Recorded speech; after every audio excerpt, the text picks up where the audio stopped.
सभी भक्तों को राधे राधे। श्री हरिवंश। हम सभी ये जानते हैं कि कुछ ही दिनों बाद शरद पूर्णिमा आने वाली है। शरद पूर्णिमा के दिन जहाँ एक ओर माँ लक्ष्मी की पूजा का विशेष विधान है, तो वहीं दूसरी ओर श्री राधा कृष्ण के पूजन के लिए भी बहुत शुभ माना जाता है। क्या आप जानते हैं इस दिन श्री राधा रानी और भगवान श्री कृष्ण की पूजा क्यों होती है? ये जानने के लिए आपको फुल वीडियो देखना पड़ेगा। वीडियो देखने से पहले चैनल को सब्सक्राइब जरूर करें, वीडियो को लाइक और शेयर कर दें। चलिए आप जानते हैं कि शरद पूर्णिमा के दिन श्री राधा रानी और भगवान श्री कृष्ण की पूजा क्यों विशेष रूप से होती है। उसके पहले हम ये जानते हैं कि इस साल शरद पूर्णिमा किस दिन और किस तिथि को है। हिंदू पंचांग के अनुसार साल में कुल 12 पूर्णिमा तिथियां पड़ती हैं, जिनमें सबसे ज्यादा महत्वपूर्ण मानी जाती है शरद पूर्णिमा, जो इस साल 6 अक्टूबर को मनाई जाएगी। शरद पूर्णिमा के दिन भगवान श्री कृष्ण और श्री राधा रानी को सफेद वस्त्र पहनाए जाते हैं। भगवान श्री कृष्ण और श्री राधा रानी की पूजा क्यों होती है, इस विषय में बहुत कम लोगों को पता है। आइए जानते हैं। पौराणिक कथाओं के अनुसार शरद पूर्णिमा की रात को भगवान श्री कृष्ण ने अपनी लीला शक्ति से वृंदावन में महारास का आयोजन किया था।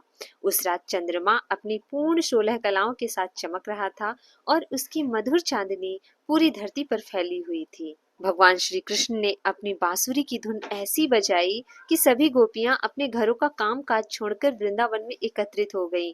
गोपियों के प्रेम और भक्ति को देखकर भगवान श्री कृष्ण उनके साथ नृत्य करने का निर्णय ले लिए। उन्होंने अपनी योग माया से हर गोपी के साथ एक कृष्ण का रूप धारण किया। कथाओं के अनुसार हर गोपी को लगा कि कृष्ण सिर्फ उसी के साथ नृत्य कर रहे हैं। यह महारास रात भर चलता रहा और यह भी माना जाता है कि यह केवल नृत्य ही नहीं था, यह महारास आत्मा का परमात्मा से मिलन का एक दिव्य और आध्यात्मिक प्रतीक भी था। चूंकि रास लीला श्री राधा और भगवान श्री कृष्ण की होती, पर इस विशेष तिथि को गोपियां भी भगवान श्री कृष्ण और राधा रानी की रास लीला में सम्मिलित हुए थे।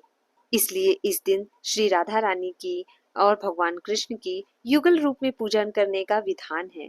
अपने घर पर अपने श्री राधा रानी और भगवान कृष्ण के साथ शरद पूर्णिमा मनाने के लिए सुबह स्नान करके व्रत का संकल्प लें और फिर राधा रानी की प्रतिमा स्थापित करके श्रृंगार करें। उन्हें चंदन, सफेद वस्त्र, मोर पंख और बांसुरी अर्पित करें। पंचमेवा खीर बनाकर रात भर चांदनी में रखें।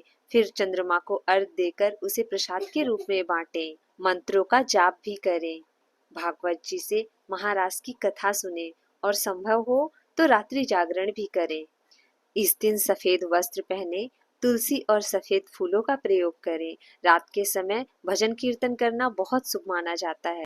शरद पूर्णिमा के दिन चंद्रमा को दूध, चावल और सफेद फूल जल में मिलाकर अर्घ देना चाहिए। इस तरह से आप भी अपने घर पर अपने भगवान श्री कृष्ण और राधा रानी के साथ शरद पूर्णिमा का ये अद्भुत त्योहार मना सकते हैं। आशा करते हैं कि वीडियो आपको अच्छी लगी होगी और इसमें दी गई जानकारी आपके काम जरूर आएगी। अगली वीडियो में हम जानेंगे शरद पूर्णिमा के दिन करें ये 7 अचूक उपाय, बढ़ेगा धन वैभव और दूर होगा जीवन का कलेश। आपसे फिर मिलेंगे, तब तक के लिए राधे राधे।